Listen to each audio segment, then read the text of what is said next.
uza evela eBotswana. Yayi uYesu Kristu ozawuthi ke ngoku ke afike athabathe indawo. Athi umpostoli uPawulos lithe lokuzaliseka ixesha uThixo zenza into ngamaxesha. Kuthi wamkhupha umnyana wakhe wazalwa ngumuntu oyinkazana. Yayilicebo ke losindiso elo. Yayilicebo lokokuba Isaya iboniswa lento. Yayinto ezakwenzeka 4,000 years to come. Ngela xesha ukusukela kwisono sikaAdam. We must remember ungena kwisono sikaAdam.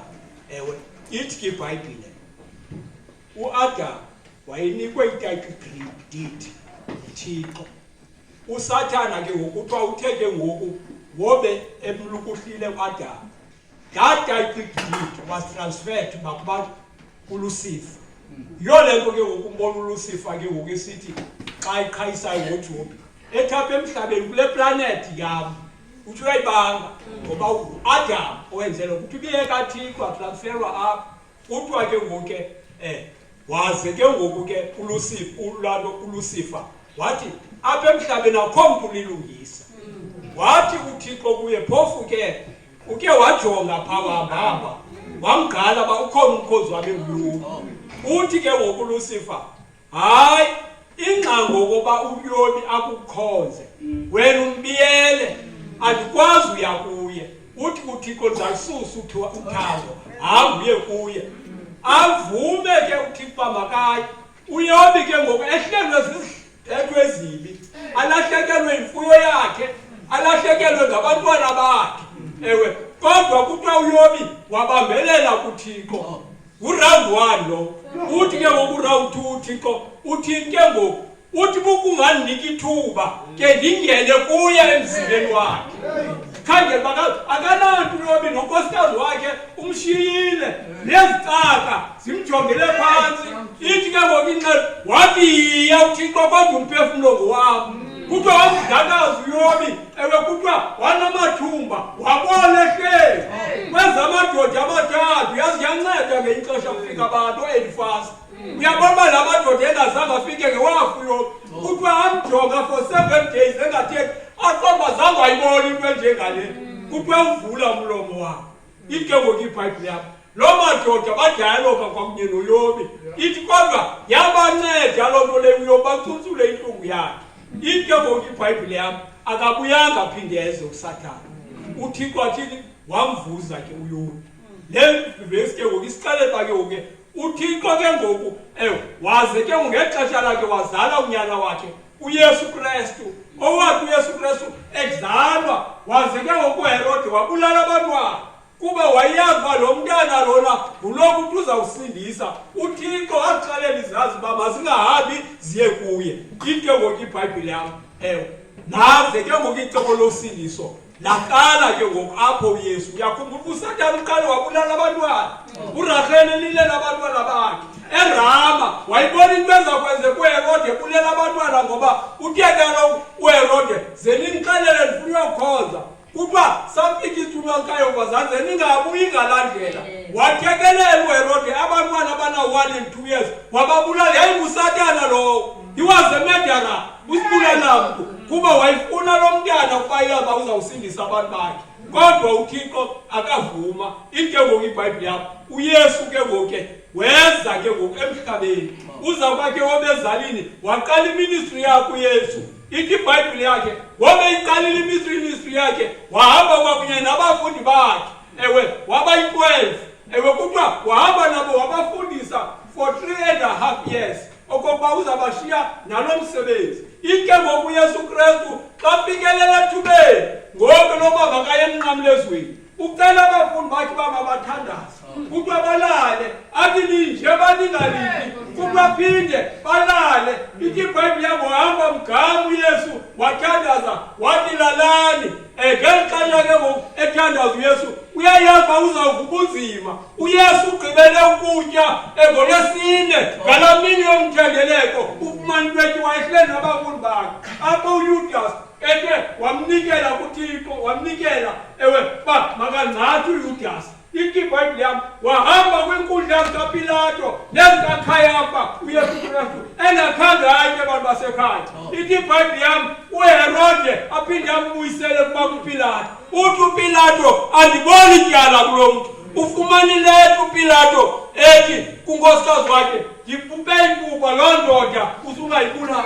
Abuze uba ndinikhululele bana. Kuthiwa ngexesha lePasika icriminal bebakhweza kuthiwa abantu sikhululele uBarnabas.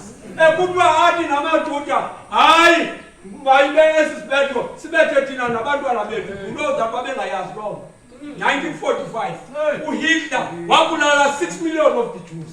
Ngoba bathi esisibetho zesibetho nabantwana bethu. Ithi iBhayibhile yami waze ke ngoku uYesu Kristu esiye emnqamlezweni engakhange yeke engakhange agxadazele nabafundi bakhe bengekho abantu basekhaya. YayinguYohane yedwa wayikhona wayibona ihoro. Ithi iBhayibhile yami iintula zezulu zazikwazi ujonga zeza ngomva zazibona ihoro eyenziwa nguYesu Kristu zajonga phansi zawafihla amaphiko wazo. Ithi iBhayibhile yami uYesu Kristu kodwa kufuneka uba makaye egxadazele. Kodwa lithi bani at this point in time kwakwindoda kwakuthiwa nguSimon waseKirene.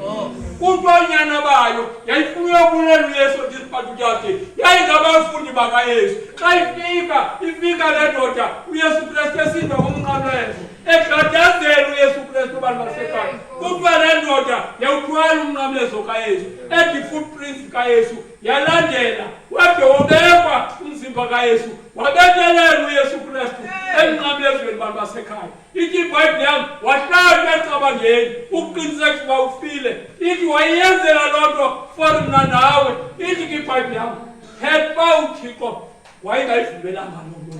Icebo losindiso lalingasuba nampumelelo ngoba wayiyeka uThixo ngoba babengazubona iintuna zezulu. Yayimithi uba yintoni ebangela uSathane bathi makavukele. Kuthiwa that day bambona uSathane usisibulala.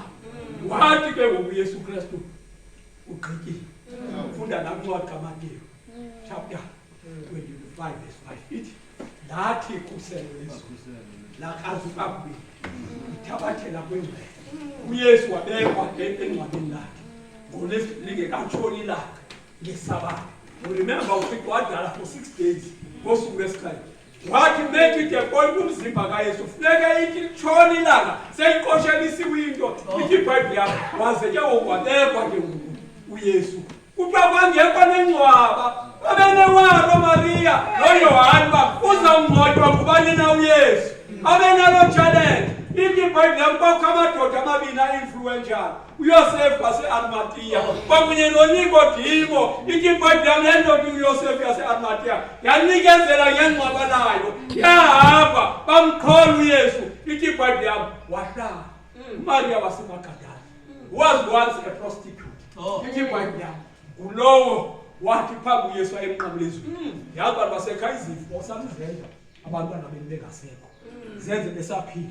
Kuthiwa uMaria waseMagadala wathi xa uYesu eyazi wayihlala ezinyaweni zikaYesu okokuba uYesu uzafa. Wamehlala lefuthe lamabhastile. Yayingamafutha aduru a-expensive. Ngala mafutha lana asetyenziswe eEgypt. Awabona abantu baseEgypt. Awenza umzimba ungonakali ungaboli. Kuthiwa wathi uthambisa la mafutha uJudas ekhona wabuza uba yantoni na le ncinto. Uthi uYesu myeke wenzela uzuko lwami. Wena benikade nihleli namaxwebhu akhange uJudas akhuphe nanye imali engulondleko. Zange abantu belambile bengenanta angakuthathwe ngowenu. Ithi iBhayibhile yami uJudas wathi ke ngoku ngokube emncathile uYesu Kristu ithi wahamba wasiqhoma emthweni. Ithi ke ukicebo losindiso abantu basekhaya ngeli xesha aba bafazi babesiya phayana ingabo bodwa bengekho abantu abangotata inguJohane. Ithi iBhayibhile yami wabekwa ke engcwabeni lakhe.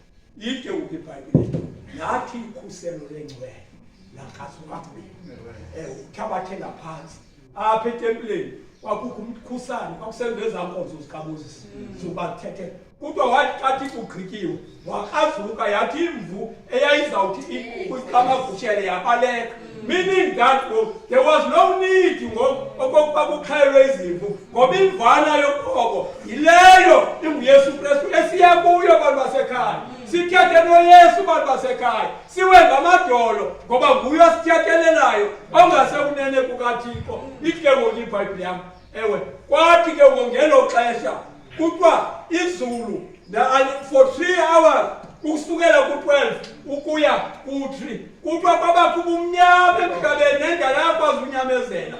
Kuthiwa kwabakho ubumnyama for 3 hours emveni kokuYesu ewunikela umphefumulo wakho ethi kugqityiwe bantu basekhaya. Yaba lisildi ke ngoku icebo losindiso bantu basekhaya. Ithi iBhayibhile yam laligadiwe ingcwaba likaYesu. Ewe ngoLwesihlanu kwakwichief yabasoldati ngoba uthe uzavuka. Kuthiwa lamasoldati ichief lokuqala yayijongile isikwela ngcwaba. Kuthiwa kwakungena isuku lesibini ngecawa. It was another chief. Ithi ke ngoku iBhayibhile uSatana nezithunywa zakhe babekhona ngelaxesha babaya bawuvukile njengoba lamadoda ekwaya. Kuthiwa nezithunywa zikaThixo zazikhona. Kuthiwa kwehla isithulu uGabriel sinamandla kaThixo. Kuthiwa sathi sokuhla.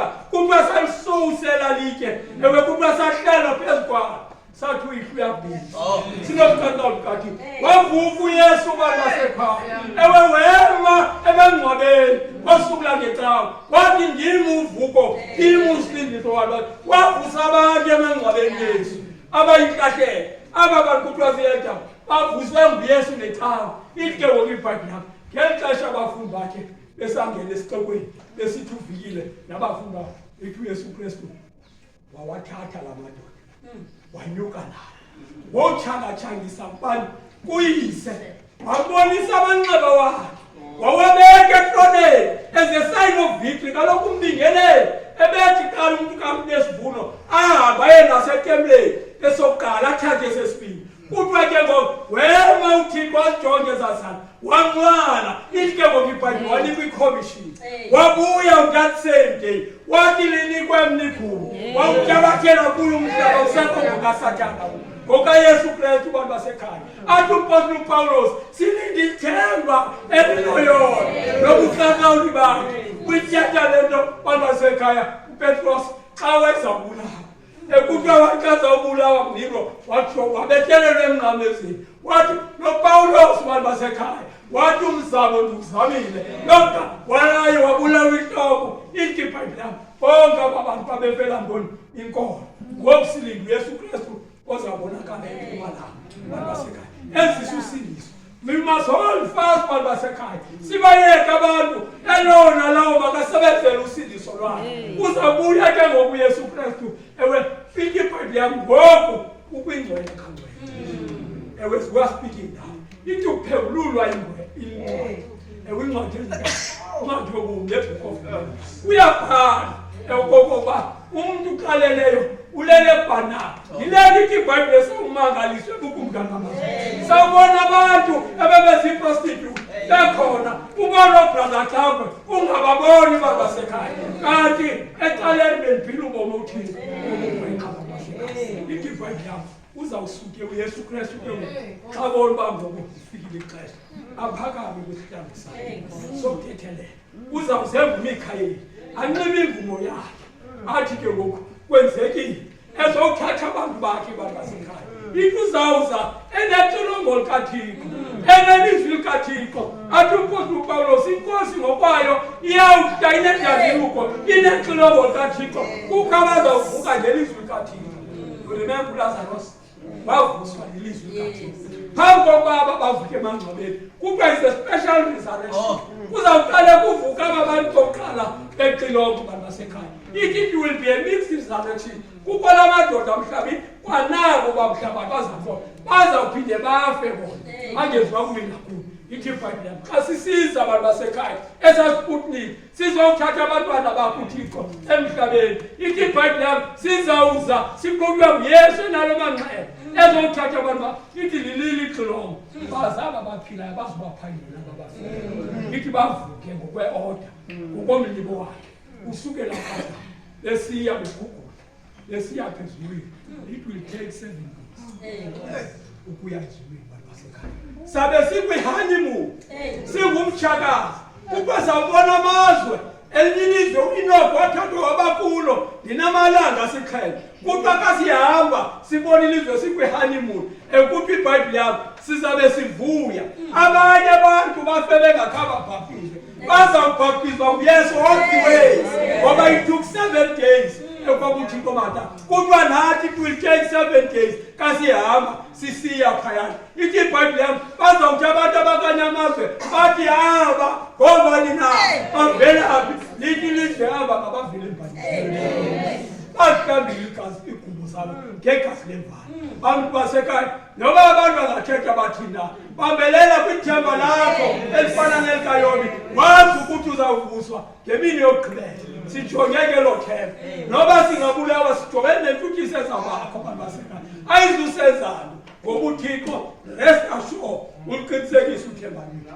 Akwaba abantu basekhaya ngathi ngexesha simlinde uYesu Kristu. Sithi sawulandela kwilandle neglasi ngathi liphithikezelwe nomlilo. Kuthiwa abaliphili kuthiwa ngamava isabe sithubeleze kuwe ngelo xesha sabe sinezitsaba zishiyane ezizitsaba zethu ngoba silinde idingelo yokuba basekhaya. Masingamvumeli uSathane. We must fix emnqamlezweni. Singabajonga abanye abantu noba bathetha bathini na sazi okokuba uYesu Kristu ukhona. Xa sibambelele kuyo sinethembe loyona esokuba noba singatshiswa abantu basekhaya. Ithi iBhayibhile yam abanye babaselwandle balahwa. Ithi kwathi ilwandle lizabakhupha ezindaweni zabo abantu basekhaya zihlangane naso ezibhakabhakeni. Akwaba abantu basekhaya ngathi noba kwenzeka ntoni na uthi wazijonga izinto ezikwehlelayo ujonga ukuthi ezibandezela uThixo sozavumela imbandezelo ngaphezu kwazo. Uyayihamba yokukhenikoku nalombandezelo. Akwaba abantu basekhaya ke singathi ke ukithi iBhayibhile yakho sawuhlala ke ngo-4,000 years kwiJerusalem egcwele. Emveni kwala honeymoon sihamba phaa kwezi planet. Ithi ke singene ezulwini sihlale ke ngokuphayana ezulwini. Ithi ulapho ke ngokubantu basekhaya sawuthi ke singabonana abanye bethu kodwa ye awubona ubani. Kuthiwa on that particular day uYesu uzavula incwadi abona uba ubani engakhange abekho njena yile athi umntu wonke wenze ngobulungisa xa uYesu Kristu. Ike uangile ke ukuze emhlabeni esizane sasiphumula sakhe ezothatha abantu. Kuthiwa ngexesha uYesu ezothatha abantu it will be the commencement ye-prison house kaSathane ngoba kuzabe kusenyanyeni kusenzonzobile njengangokuthi koyidala. uSathane abantu basekhaya uzabe yedwa engenanto anoyisebenzisa abantu. Kuthiwa samjonga uthi uyisana sithi yiyona le ndoda ibeligungqiseliwe simbona uSathane ehamba for 1,000 years iprison. Sibe thina ngelo xesha sisonwatyiswa. Ithi iBhayibhile yakho after that 1,000 years iJerusalem izabe nguYesu ngokwakhe ozawuthi ekhwele kukaJerusalem. Nathi singumtshakazi bantu basekhaya sikayizayo apha emhlabeni. Ithi ke ngoku iBhayibhile yakho izawufika ihlale kwintaba eminqulu. Ithi ke ngoku ize iJerusalem ibe yicapital town ibe nguYesu olawulayo ngoba unikwe ngubani? Nguyise bantu basekhaya. Sijongeke elo xesha bantu basekhaya linjalo. Akwaba singathi sibambelele into ezincane nembandezelo nokufa zesomzuzwana. Masazi ukuthi uba siqamele kuYesu sa-activatwa ngelo xesha esazababona bonke abantwana bakho. Akwaba inkosi ingasikelela ufunda kweziwabo.